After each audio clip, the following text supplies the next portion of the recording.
The three strands of empathy. The concept of empathy can be divided into three types. It has three identifiable strands.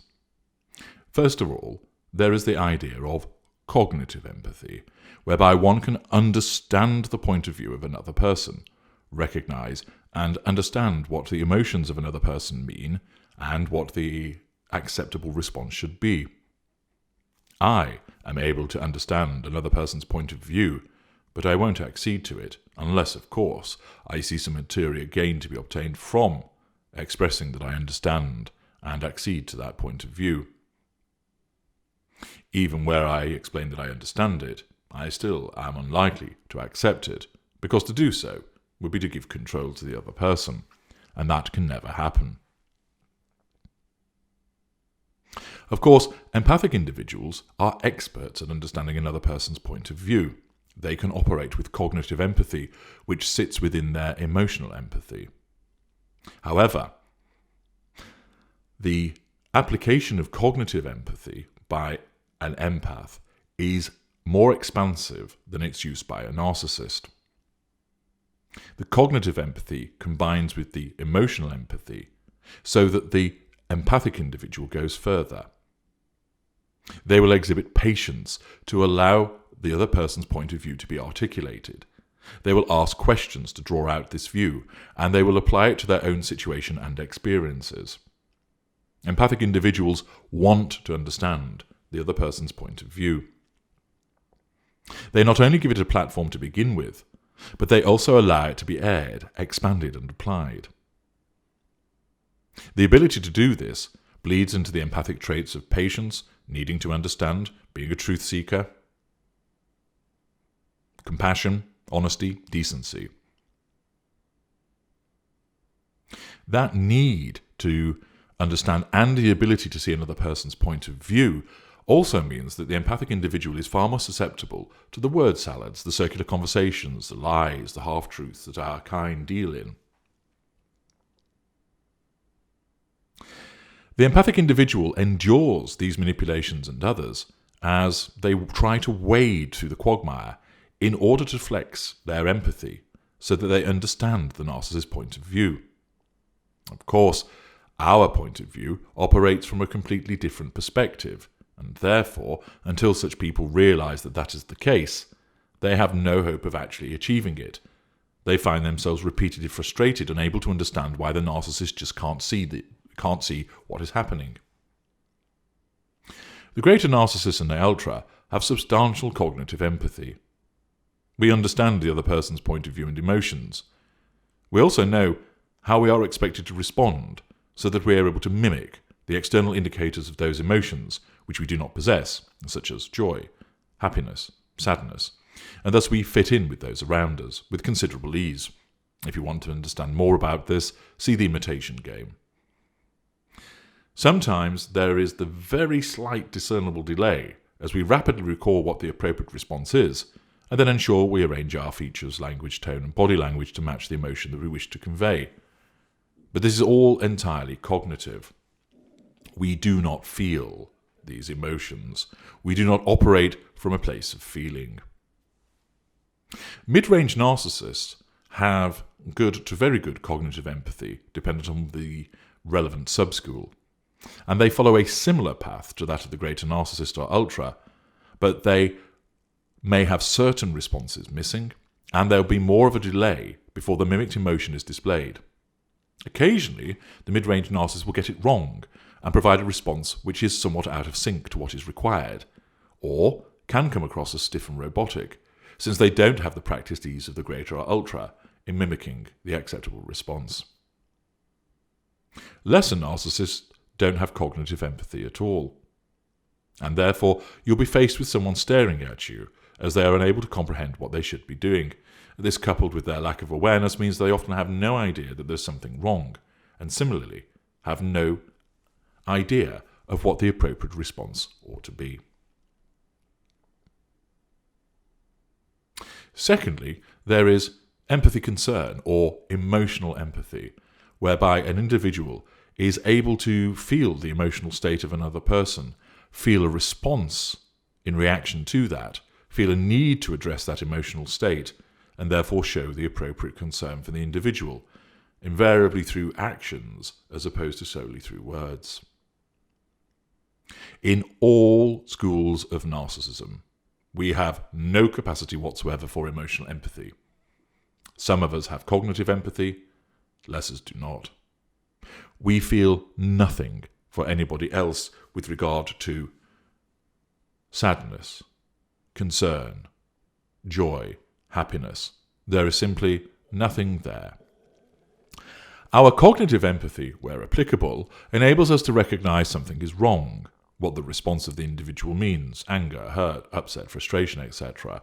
And therefore we can, should we deem it in our interests, calculated where greater or ultra, or instinctively for the mid-range narcissists, we then respond in a particular way, in order to assert control, draw fuel, gain character traits and residual benefits. But we don't feel anything. There is no emotional response from us to your pain, to your joy, to your hurt. We do not share your joy. We do not feel the need to comfort you because of your pain. We understand that this could be done if it benefits us. We do not feel concern in our chests for your misfortune. We merely observe and intellectualize the response. Where appropriate, we feel nothing. Unsurprisingly, the empathic individual has large amounts of emotional empathy and has all the requisite elements of this particular strand of empathy intact and in intense quantities. The empathic individual is able to recognize the emotional state of another with considerable ease, even in circumstances where that individual is trying to mask it. They absolutely feel and recognize the need to do something when they see somebody else's emotional reaction. This compulsion is almost irresistible for the empathic individual, and they are also fully acquainted with what they should do by way of response. They do it instinctively. They feel it. They don't have to think about it. They will share in the joy, congratulate when someone is happy, through good news, console when someone is miserable, and hold them when they are heartbroken. I have witnessed this many times, and it still fascinates me that there is this ability to feel for another individual. It is not something that I would ever want, but I, naturally, rely upon its existence, because it is the empath that becomes bound to us, the easiest to ensnare, and the best provider of the prime aims, because of the existence of emotional empathy. The empathic individual, of course, is no different with our kind, and see that our emotional response, albeit from a limited selection, then feels the need to address it and also knows how to address it. Thus, when we discharge our fury, our hatred, our envy, and our antipathy, the empathic individual, owing to this emotional empathy, this concern empathy, is always galvanized into action and will rarely shirk the challenge, and they will want to address the issue, often at considerable cost to themselves. Finally, there comes the concept of the emotional contagion. This is a deep-seated, and one may even regard it in a sense as a spiritual element of the empathic individual. This is not just about understanding a point of view, or recognizing an emotional need, or feeling the response, but it is about feeling the emotion in the way that somebody else does. Thus, if a friend is upset over the death of a parent, the empathic individual is contaminated by this grief and experiences the same emotions as if they were grieving themselves. This not only means that they will fountain with fuel, which of course our kind will exploit, but they are powered into recognizing the need for doing something and then actioning this, and to an extent afforded even greater than would be by cognitive empathy or emotional empathy. The emotional contagion exists in nearly all empathic individuals, but is far more intense in certain people. Indeed, its intensity can even go beyond proximate to the person experiencing the emotion. The individual, who experiences this emotional contagion takes on the feelings of others as if they were their own. They become burdened by them. They become weighed down by them. They feel a need to cleanse. They feel the emotions of places. Naturally, this is not something that a narcissist ever experiences. But those that have the contagion element, with regard to the type of empath that they are, will experience this in differing degrees. The contagion aspect is a visceral, deep-seated acquisition of the feelings of others, taking them on, experiencing them for themselves, feeling weighted down by them, feeling burdened, often needing to seek solace and recluse, to allow those emotions and feelings to be lifted from them.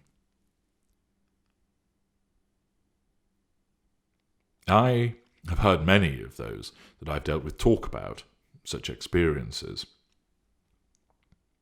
These individuals will read a morning newspaper, seeing a moving article about the plight of an orphan, and they feel that despair as well. It is an immensely powerful part of their empathy and causes the empathic individual to have to respond to it. They feel the positive and negative feelings of the energy of others, sometimes apparently even when distant. And this feels uplifting, possibly overpowering, or draining, and indeed burdensome. Those with the heightened majority element of the emotional contagion feel a deep-seated connection. They experience the presence of others and find it necessary at times to remain away from people in order to divest themselves of the deleterious effects of being able to feel so much. We have no such emotional contagion. It is completely absent, and therefore we have nothing which might cause us to feel something, so that we act upon it. There is nothing there. The plight of the orphan is not felt by us, and we are utterly unmoved. The fear of the heroine on television is regarded with annoyance, since our primary source seems more concerned about that person than us. The only time that we regard this emotional contagion as any use is when it serves our purposes, when the empathic individual directs their fuel towards us because of this emotional contagion. We do not have this contagion. All narcissists are absent emotional empathy. Some narcissists have cognitive empathy. Empaths operate through emotional empathy within which they experience cognitive empathy, but a more deep-seated and expansive version than that occasioned by narcissists. And some empaths have the third strand, which is the emotional contagion. I'm H.G. Tudor. Thank you for listening.